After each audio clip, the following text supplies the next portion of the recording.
नमस्ते दोस्तों। मैं हूं पवन कुमार जंसाली और अभी हम निकल पड़े हैं त्र्यंबकेश्वर के लिए। बस अभी-अभी चली है और मौसम भी एकदम मस्त लग रहा है। थोड़ी ट्रैवल वाइब्स और बहुत सारे डिवोशन के साथ हम निकल पड़े हैं मुंबई से।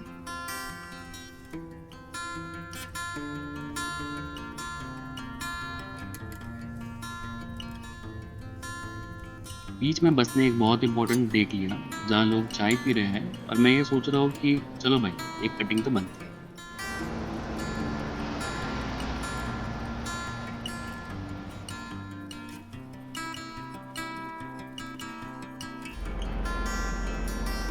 नासिक द्वारका सर्कल उतर कर वहां से ऑटो करके हम पहुंच गए नासिक बस स्टैंड, जहाँ ऑलरेडी काफी सारे लोग थे। बस स्टैंड काफी बड़ा था और लोग भी काफी ज्यादा थे, तो बैठने को जगह तो नहीं मिली। और यहाँ से हमें मिलेगी त्र्यंबकेश्वर के लिए बस। और बस आएगी 4 बजे और अभी हो रहे 3:40। सो अभी हमें थोड़ी देर और वेट करना होगा। यहाँ से आपको एसी और नॉर्मल बसेस दोनों मिल जाएंगी और काफ़ी रिजनेबल प्राइस में टिकट्स है, जैसे 50, 60। तो आप वो बुक कर सकते हैं। 4 बजते ही हमारी त्र्यंबकेश्वर की बस आ गई और सारे लोग फटाफट चढ़ गए। ठंडी हवाओं का मजा लेते हुए नासिक से त्र्यंबकेश्वर की 45 मिनट की जर्नी कब खत्म हो गई पता भी नहीं चला।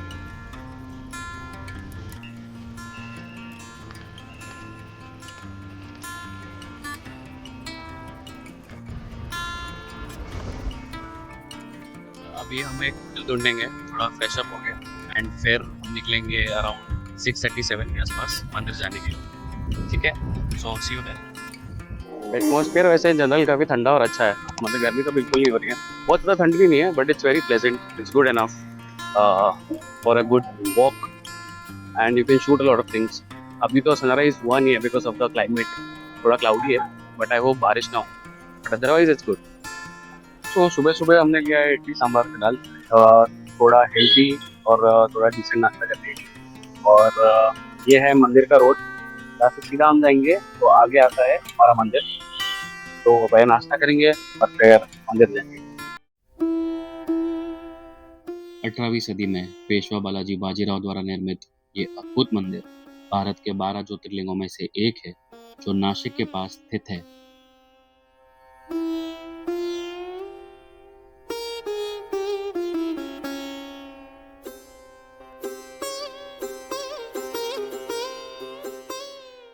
नॉर्मल दर्शन और स्पेशल दर्शन दोनों होते हैं यहाँ पर।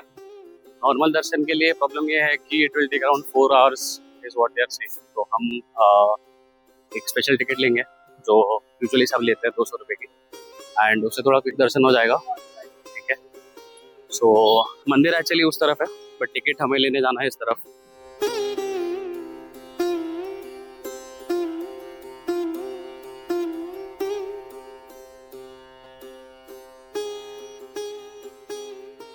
सो हम आ चुके हैं अंदर, तो दर्शन करना है वीआईपी टिकट लेकर, जिसको डोनेशन टिकट भी बोलते हैं, और ये कुछ 200 रुपये की होती है। सो आई गेस इधर भी टाइम 1 घंटे के आसपास तो लगेगा ही, but way better than normal line. So एक बार मैं दर्शन कर लेता हूँ, then I tell you the details. और अंदर कैमरा अलाउड नहीं है, सो बाहर से मैंने कुछ शॉट्स लिए, वो मैं आपको दिखा दूंगा।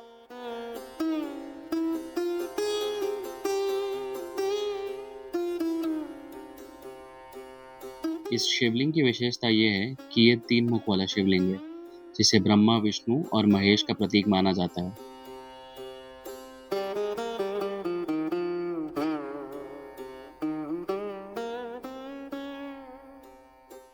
ॐ तत्पुरुषाय विद्महे महादेवाय धीमहि तन्नो रुद्र प्रचोदयात्। ॐ तत्पुरुषाय विद्महे महादेवाय धीमहि तन्नो रुद्र प्रचोदयात्। ॐ तत्पुरुषाय विद्महे महादेवाय धीमहि तन्नो रुद्र प्रचोदयात्। ॐ तत्पुरुषाय विद्महे महादेवाय धीमहि तन्नो रुद्र प्रचोदयात्।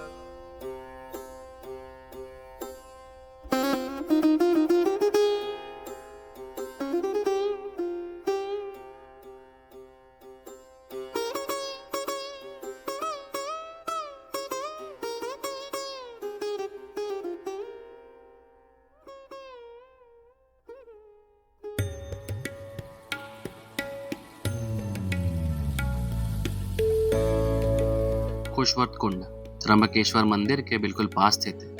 यहीं से गोदावरी नदी का उद्गम होता है। भगवान शिव ने गोदावरी को यही प्रकट होने का आशीर्वाद दिया था। यहाँ का स्नान त्र्यंबकेश्वर दर्शन से पहले किया जाता है। ये शुद्धि का प्रतीक है। हर महाकुंभ में लोग यहाँ स्नान करते हैं। माना जाता है कि यहाँ स्नान करने से सारे पाप धुल जाते हैं।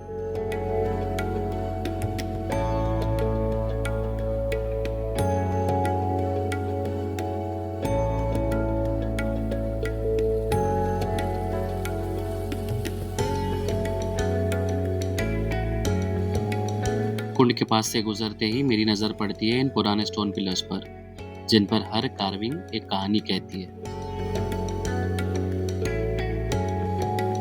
नंदी जी बिल्कुल मंदिर के मुख्य द्वार की तरफ देखते हैं, जैसे सदाशिव के दर्शन में मगन हो।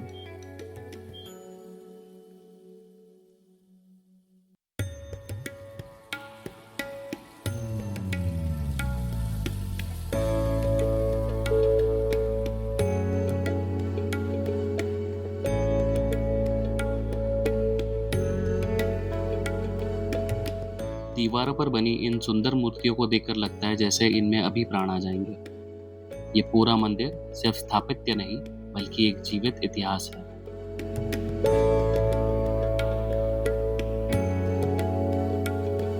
कुंड के ठीक बाजू में स्थित है गंगा गोदावरी मंदिर। कहा जाता है कि ये मंदिर 12 सालों में एक बार सिर्फ कुंभ मेले के समय खोला जाता है। शायद मैं लकी था कि उस दिन मेंटेनेंस के लिए मंदिर खोला गया था और मेरे दर्शन साक्षात हो गए।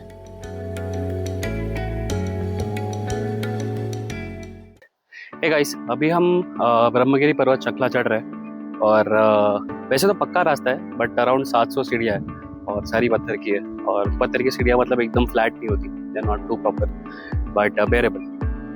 अदरवाइज अगर हम सीनरी देखें तो सीनरी बहुत ब्यूटीफुल है। Let me just show you one.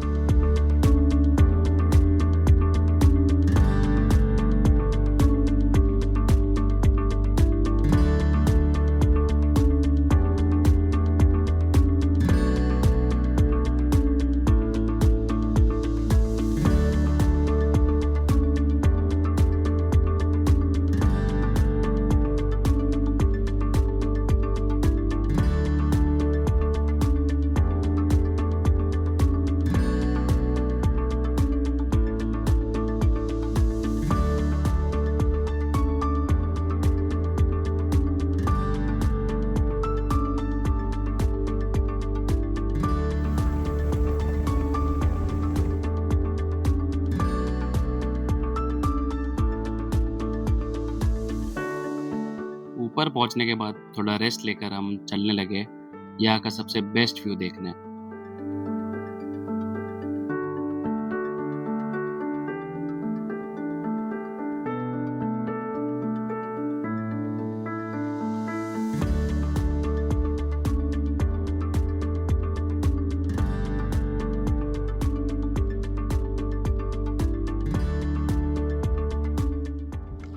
Hey guys, hi. Finally हम चढ़ चुके हैं और लगभग 1.5 से 2 घंटे लगे पूरा चढ़ने के लिए। उसका रीज़न ये है कि बीच में सीढ़ियाँ काफ़ी स्टीप थी, पत्थर की सीढ़ियाँ, एंड उसके बाद में अभी ऊपर पूरा कच्चा रास्ता है। सो पीछे आप जो मेरे देख रही है ये एक हिल पॉइंट है जहाँ से आपको पूरा 360 व्यू मिलता है सारे आसपास के पहाड़ों का। और अभी इस वक्त हम जहाँ जा रहे हैं वहाँ गोदावरी नदी का असली उद्गम स्थान है, जटाशंकर मंदिर है। तो अभी हम वो एक्सप्लोर करेंगे और ये सारा इसी पहाड़ पे, ठीक है। So let's go there and then we will see. और यहाँ पर है गोदावरी जी का असली उद्गम स्थान और जहाँ पर गौतम ऋषि और उनकी पत्नी अहिल्या यहाँ पर तपस्या करते थे। तो पहले वो देखेंगे एंड फिर जटाशंकर जाएंगे।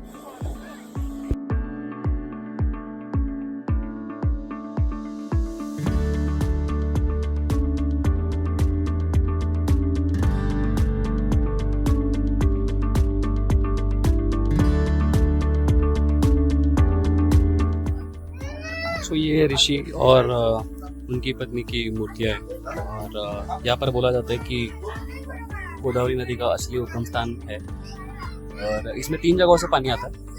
एक तो ये पेड़ है, दूसरा ये, और तीसरा पेड़ आई गेस वहाँ पर। यस, तो उन तीनों का पानी यहाँ पर जमा होता है एंड वो ही आगे जाके हमें आगे वाली कुंड में मिलता है। सो वहाँ से हम अभी आए जो गोदावरी का असली उद्गम स्थान है, और ठीक उसके बाजू में है ये ब्रह्मगिरी मंदिर। इसी मंदिर में एक बहुत पुराना कुंड है। कहा जाता है कि उसी कुंड में स्नान करके गौतम ऋषि ने अपने गौ हत्या का पाप धोया था।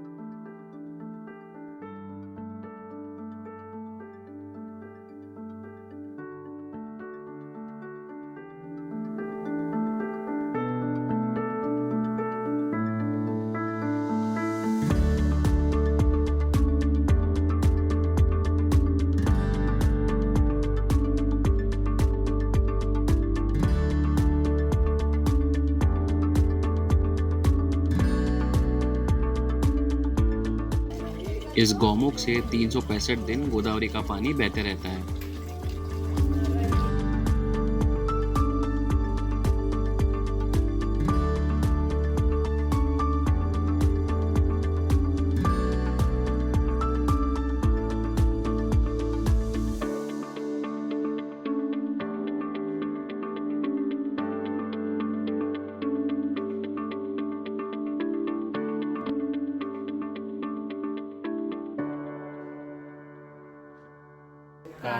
कोटि कन्या महादान एक बिल्व धर्म विष्णु शिव अर्पण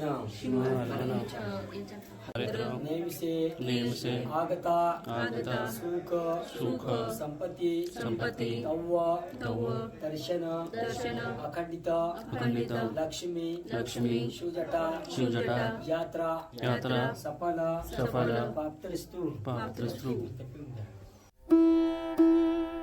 ब्रह्मगिरी मंदिर से 5 मिनट की दूरी पर है जटा मंदिर। वाले गड्ढा, एक तुम्हारे आगे गड्ढा, ये दोनों शंकर भगवान जी का घुटना का निशान है। ये दोनों शंकर भगवान जी ने घुटना टेक के यहाँ पे जटा मारी है। ये लाइन दिखती है, ये शंकर भगवान जी का जटों का निशान। जटा से गंगा जी निकलती, यहाँ से उत्तर में दूसरा पहाड़ है गंगा द्वार, नीचे त्र्यंबकेश्वर कुशेश्वर का कुंड में, वहाँ से नासिक पंचवटी पैठण नांदेड़ आंध्रा सो गाइस, ये था हमारा त्र्यंबकेश्वर में एक्सप्लोरेशन जो हमने स्टार्ट किया त्र्यंबकेश्वर मंदिर से, और फिर हम गए खुशवंत कुंड की तरफ, एंड फिर वहाँ से हम गए ब्रह्मगिरी हिल्स, और वहाँ पर हमने बहुत सारी चीज़ें एक्सप्लोर करी। एक तो नेचर एक्सप्लोर किया ऑब्वियसली, एंड उसके बाद हमने एक्सप्लोर किया जो ऋषि थे गौतम ऋषि और उनकी वाइफ, उनका जो असली स्थान जहाँ पर वो तपस्या करते थे और जहाँ पर उन्हें ब्रह्मा विष्णु महेश को प्रसन्न किया था, वो स्थान। फिर जो असली कुंड है जहाँ पर गौतम ऋषि ने स्नान करके अपने पाप का निवारण किया, वो। एंड उसके बाद जटा मंदिर या जटा शंकर मंदिर, जहाँ पर शिव जी ने अपनी जटाओं को पटक कर गोदावरी जी को मुक्त किया ताकि वो इस धरती पर पानी के रूप में प्रवाह हो सके और लोगों को पानी मिल सके। तो ये सारी चीज़ें हमने एक्सप्लोर करी, और यहाँ पर डेफिनेटली आना चाहिए। बहुत ब्यूटीफुल जगह है, एक बार आपको फिर ये देखिए, वाह।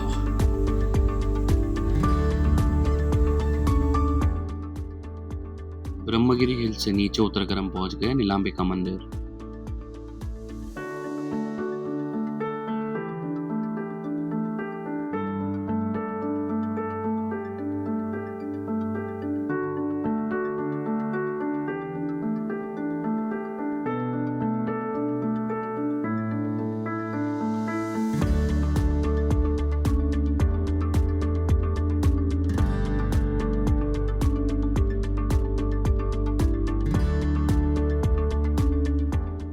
अभी हम हैं नीलांबिका मंदिर में। नीलांबिका मंदिर देवी पार्वती को समर्पित है। नीलांबिका उन्हीं का एक रूप है। नीला मतलब ब्लू एंड अंबिका मतलब उनका एक पावरफुल फॉर्म। ऐसा कहा जाता है कि नासिक में जब हर 12 साल में एक बार कुंभ मेला होता है, तो जो नागा साधु है जो पुराने अखाड़े से है, जूना अखाड़े से, तो वो यहाँ आके स्नान करते हैं। और तो यहाँ भी ये भी माना जाता है कि जितना त्र्यंबकेश्वर महादेव की पूजा करना या फिर उनके आशीर्वाद लेना ज़रूरी है, उतना ही देवी नीलांबिका के आशीर्वाद लेना भी ज़रूरी है। उसके बिना आपकी त्र्यंबकेश्वर की ट्रिप या फिर आपका आशीर्वाद कभी पूरा नहीं होगा, ऐसा कहा जाता है। नीलांबिका मंदिर के बिल्कुल पास है अन्नपूर्णा देवी का ये बेहद खूबसूरत मंदिर।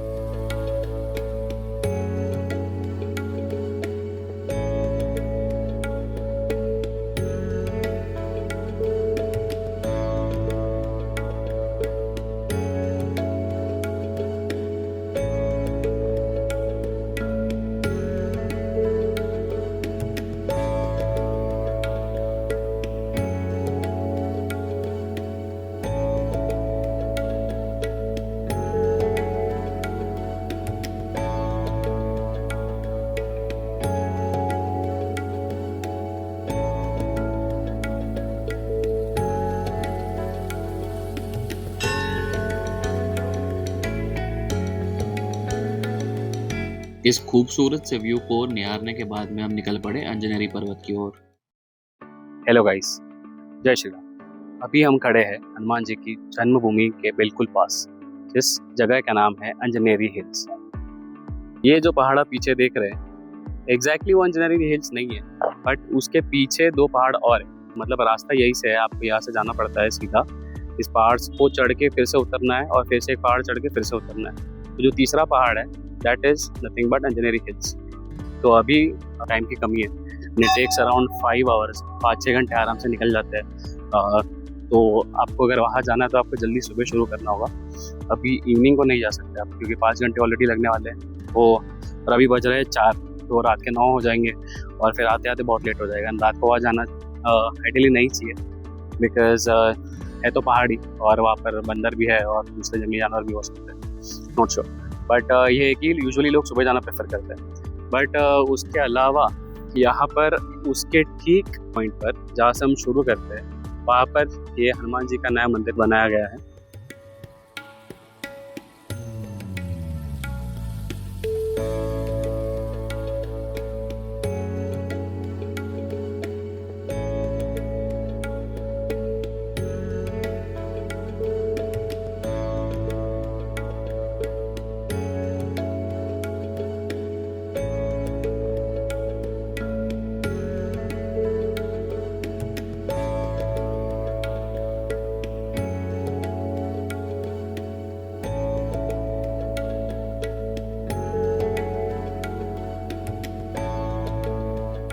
मंदिर की दीवारों पर बनी इन कांच की पेंटिंग्स का तो क्या ही कहना है।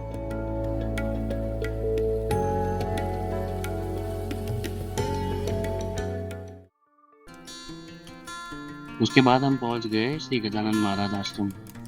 गजानन महाराज जी ने 1908 में समाधि ली थी और तभी से शेगांव को पंढरपुर कहा जाता है, विदर्भ का।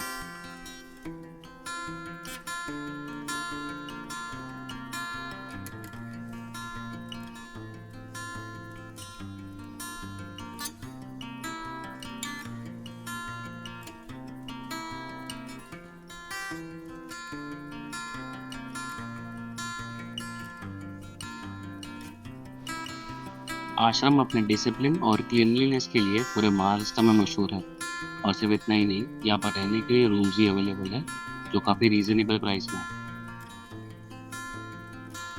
यहाँ की शांति को अनुभव करने के बाद हम निकल पड़े फिर से नासिक की ओर और पहुँच गए रामकुंड।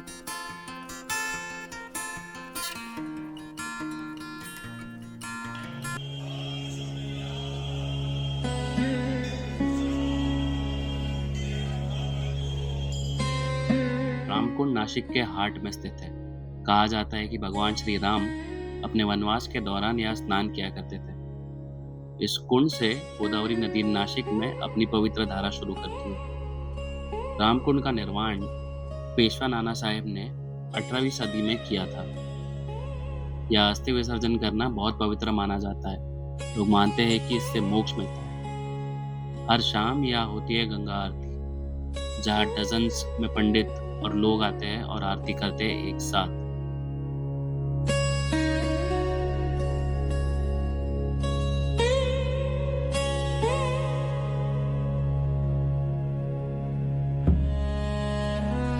ये गंगा आरती वाराणसी के घाटों की तरह होती है, लेकिन यहाँ का माहौल और शांति अपनी ही एक पहचान रखता है।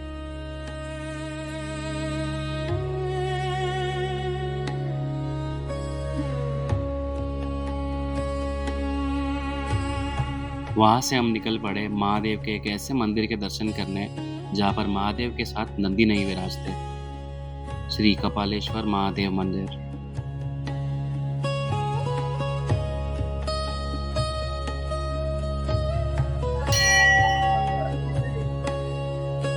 कहा जाता है कि महादेव ने यहाँ गौ हत्या का प्रायश्चित किया था और नंदी से दूर रहने का व्रत भी लिया था। ये है सीता गुफा, जहाँ पर राम, लक्ष्मण और सीता जी ने वनवास के दौरान कुछ समय बिताया था। रावण ने सीता माता का हरण यहीं से किया था। फिलहाल ये जगह रेनोवेशन के कारण बंद है, लेकिन बाहर से भी इसका ऑरा महसूस होता है। सीता गुफा के दर्शन करके हम आ गए कालाराम मंदिर।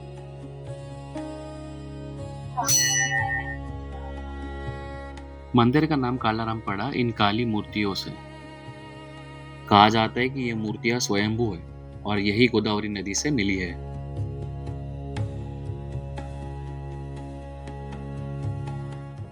दर्शन के बाद मंदिर के अंदर चल रहे राम भजन ने दिल को छू लिया, जैसे मन के हर कोने में राम का नाम गूंज गया। लगा जैसे पूरी यात्रा का मकसद ही यही था, ये एक पल की दिव्य शांति महसूस करना। अब वापस मुंबई की तरफ निकल रहा हूँ मैं, लेकिन दिल में राम और महादेव दर्शन की वो रोशनी, वो सुकून लेकर वापस अपनी नगरी जा रहा हूँ।